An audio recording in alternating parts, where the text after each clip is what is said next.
So today we're going to be talking about San Andreas and the Entourage movie. I recently saw them both, and I both enjoyed them, and let's talk about it.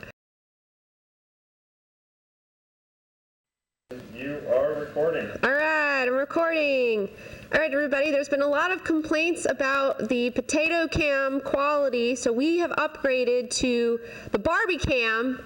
Not really because of the complaints, more because the potato cam rotted. So now we're back to the Barbie cam. We dusted it off. It's ready to go. It features 640 by 480 resolution, so, deal with that. And it's recording onto a pink VHS tape, and it has its own built-in microphone. Actually, the video quality resolution is less than that. It's 340. Oh, 340. By 40. Okay, 340 by 40. I got that wrong. My man wrote that down wrong. Anyways, and the reason we're doing this is because we're going to be using an array of shitty old cameras to do these couch potato blogs while we're using all of our good equipment on Epic History X-Men Volume 2. Epic History X-Men Volume 1 will be on YouTube very soon. So get excited, people. It's going to be awesome. And today we're going to be talking about San Andreas and the Entourage movie. Okay, so let's start with San Andreas starring The Rock.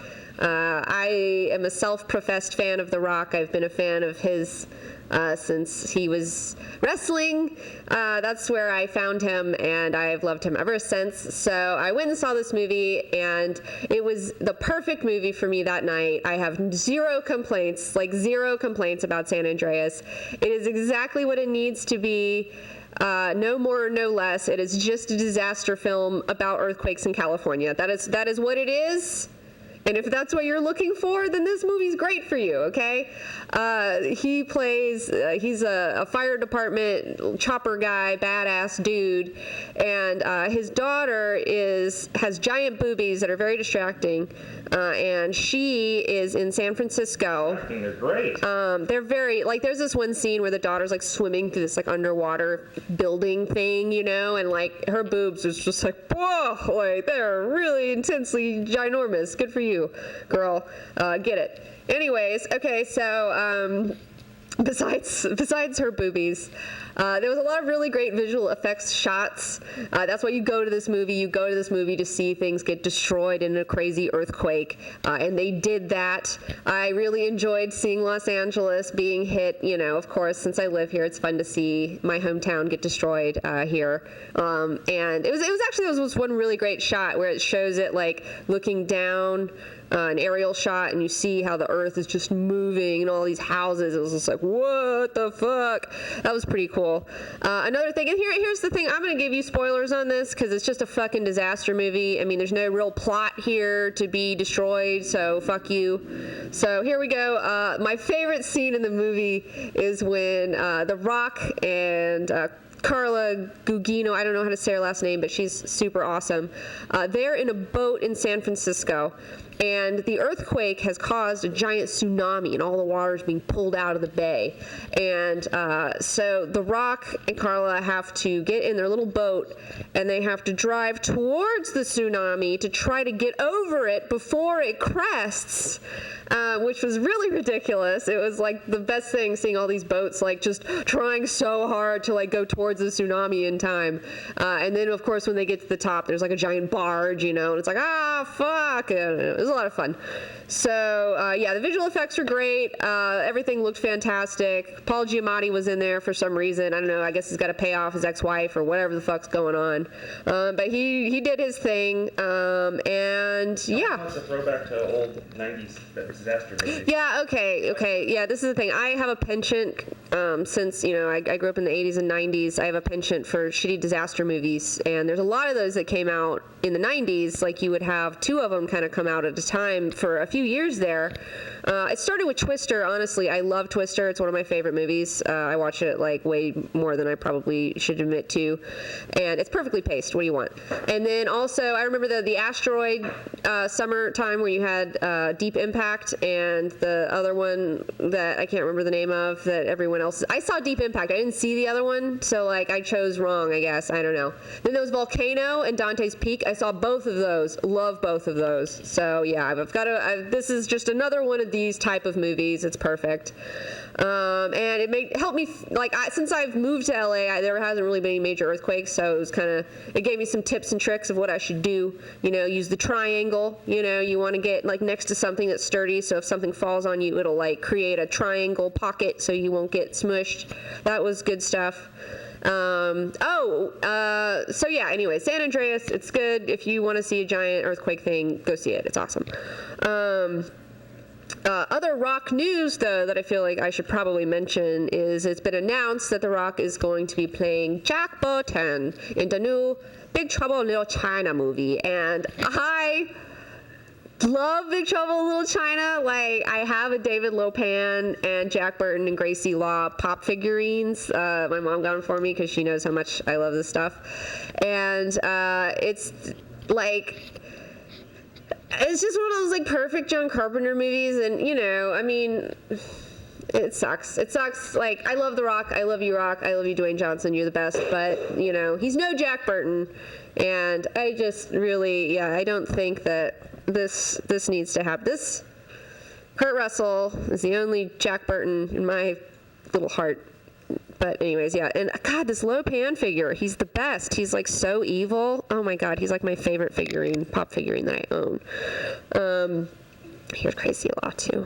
I don't know when the Barbie cam was made. I don't know, sometime in the 90s probably. It's got a VHS tape, so it can't be that new. But anyways, okay, so yeah, not excited about Big Trouble in Little China, obviously. It's another needless remake, whatever. I don't want to give it my money. I don't want to even... I don't know. I think we should just start ignoring these things. All right, moving on. Let's get to the Entourage movie. Entourage. So I haven't watched all of the Entourage show. I've watched bits and pieces of it here and there, but I've watched enough episodes that I know who the characters are, what their deal is, what's going on. So it was fun to be back. The movie is just essentially an episode of Entourage that's a little bit longer than normal with more of a budget. I mean, it's really it's just an episode of Entourage. And in fact, I didn't even feel the tension even got that ridiculous. I felt it just kind of abruptly ended and just kind of wrapped up and everything worked out mostly and it was fine. But I will say I really enjoyed Haley Joel Osment's character. He plays the son of Billy Bob Thornton. He's a Texas oil man and he is one of the major people funding Vinny Chase's new movie called Hyde. And so, they don't know obviously anything about movies or anything about that, but he wants Ari to bring his son back to LA to check out the movie because Ari's asking for more money to finish the movie and he wants to know why. And Haley Joel Osment plays this just shit kicker, sleazebag, douchey, rich Texas son idiot so well. He's so believable. It made me love Haley Joel Osment all over again. I'm so glad to see him finally do a role that I don't know, it's good for him. It's so hard for child actors. He's so fucking good in the fucking Sixth Sense movie. So I'm glad to see him doing it. I want to see him doing more stuff because I really appreciated it. There's a lot of fun party scenes. There's a lot of boobies. There's a couple of nice butts in there if you're going for that. And it's really, one of the reasons that I enjoy Entourage is because I do live in Hollywood. It's the Entourage is just this crazy Hollywood fantasy, but then at the same time, it's not even completely a fantasy because a lot of stuff that happens in Entourage is really how Hollywood works. It is how it operates. It's kind of it is kind of a guidebook in a way for certain things. There's certain aspects, not everything, but certain aspects you can learn a lot from. Yeah, mainly that, a movie can get screwed up because some Texas oil man's son is jealous of you because of girls. You know what I'm saying? I mean, it's just it's ridiculous. So, but yeah, it's good to see the group back together. They got all that bro love going on. You gotta kind of, they're really charming together. How Ari put it, they're blindly loyal to one another. It's really cute. I enjoyed the scenes with Ronda Rousey and Turtle. That was a lot of fun. And I also, my boy, Drama. I think that Drama has the best storyline of any of the characters. Even more so E, Sloane's finally having a baby and it's this whole thing. But Drama is really where it's at. Because he's always been the punching bag throughout the show. And they're always making fun of him. And they always make him look stupid. And in this movie, movie, they continue to do so. I mean, like, there's some funny stuff that happens.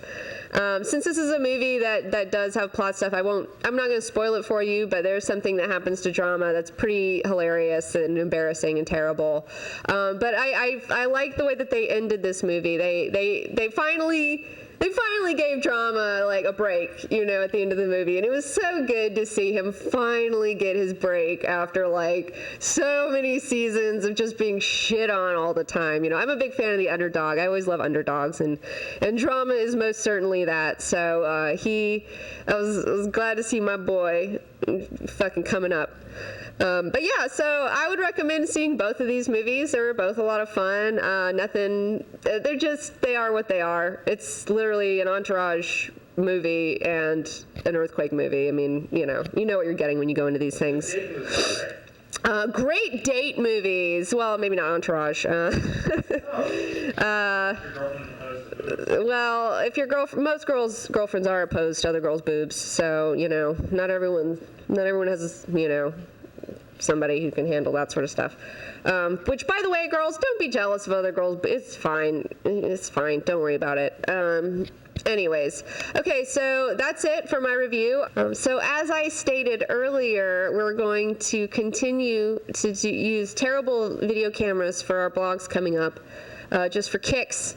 And our next camera that we're going to try out is the actual Barbie cam. She has a camera. She's a cyborg. She's a girl who loves clothing and can record you from her chest. That's your new camera? So this is my new camera. We're going to try this one out. A close-up so they can see. Oh, here's the close-up. She's a real working video camera and a girl. Also, we recently purchased the newest worst camera that we could find. We looked at all the worst reviews. I'm not even sure what the brand is. It's probably just some crap from China. It is from China. Oh, it is from China. Oh, a surprise. Yeah. Here we go. Oh, yeah. We got this guy coming up. He even feels like a piece of shit. He feels like a toy. This isn't even heavy. So that should be terrible. And we also have an OmniVision from the 80s that we bought. It might be at my box. I got to go check and see. Full-size VHS video camera. So that's also on the docket. So we'll try all these out. We're going to see who's the best, who's the worst. Let me know in the comments below how you feel about the video quality of the Barbie cam. And also, like this video, subscribe to my channel, and follow me on Facebook, Instagram, and Tumblr, and Twitter, and all that stuff. It's so great. Also, before I leave, big shout out to Luke from Australia. He sent me this awesome koala bear, and it's filled with lavender, so he smells really good. And yeah, so thanks, Luke, and also thanks to StyleBite for this hot necklace. I put it on my Instagram if you want to know what it actually looks like. Oh, and one more thing, hold on. Speaking of Barbie cam, I also want to show you that my mom recently sent me my very own CBG-19 Barbie. I also posted her on Facebook and Instagram for some pictures. She's got lots of accessories. My Barbie comes with an FBI identification. I've got 2 crowns, a sword, several pairs of Louboutins that she hand-painted the soles red on. Really cute stuff. I got 2 evening dresses, daytime dress, some stockings, lots of bling. I got a lot of bling too. So big ups to Mom for making me a Barbie. I loved Barbies when I was a little girl. I was a big fan. I had a lot of weird storylines going on with my Barbies. There was like a whole like skinhead gang of Barbies. Like if I fucked their hair up, because I like to cut their hair, if I fucked their hair up, I would just like take away all their hair, and then they'd be part of the skinhead gang of Barbies that were like, you know, they're like the Misfits, like Gem and the Misfits, you know. So, and sometimes they would make a human chair for their queen. So, I don't know. I was a weird kid. Anyway, so thanks, Mom, for the CBG-19 Barbie. She should start an Etsy store so you guys could buy them. Anyways, okay, so that's it for my review. I do want to mention some upcoming reviews that we have so you know what to expect. Okay, so I just finished Daredevil on Netflix. I really enjoyed it a lot. I have a lot of things to say about it, so I'm really looking forward to putting out a pretty hardcore Daredevil review. Wilson and Vanessa forever. And then also, since Silicon Valley is wrapping up and Game of Thrones is wrapping up pretty soon, I'm going to be doing a piece on both of those shows, talking about what happened throughout the whole season and how I felt about it. So for all my Game of Thrones people out there, you're going to get your video. Just let me watch the last episode on Sunday, and then we'll fucking talk about it. We're getting there. Also, I might throw in some comic reviews here, randomly here and there, but nobody ever watches those, so it doesn't matter anyways. And then I also... I haven't had a chance to watch Kung Fury yet. That is something I do want to watch. So a lot of you out there have asked me about Kung Fury. It's on my queue. It's on the list of things to do. We've been mega busy with dealing with Epic History X-Men Volume 2. So, we're getting there as we can get there. And we're also really looking forward to talking about Jurassic World when that drops soon. That's going to be a lot of fun. I can't wait to talk about that too. So be on the lookout. Get excited. And also don't forget, my Zealot poster is on sale at Big Cartel. cbg19.bigcartel.com. You can get it signed and kissed and personalized to you. I say to your name and XOXO, and I write a little thing. It's really cute. So if you're looking to support the show, you can either buy one of those, or you can go on Vimeo on demand and get Epic History X-Men Volume 1.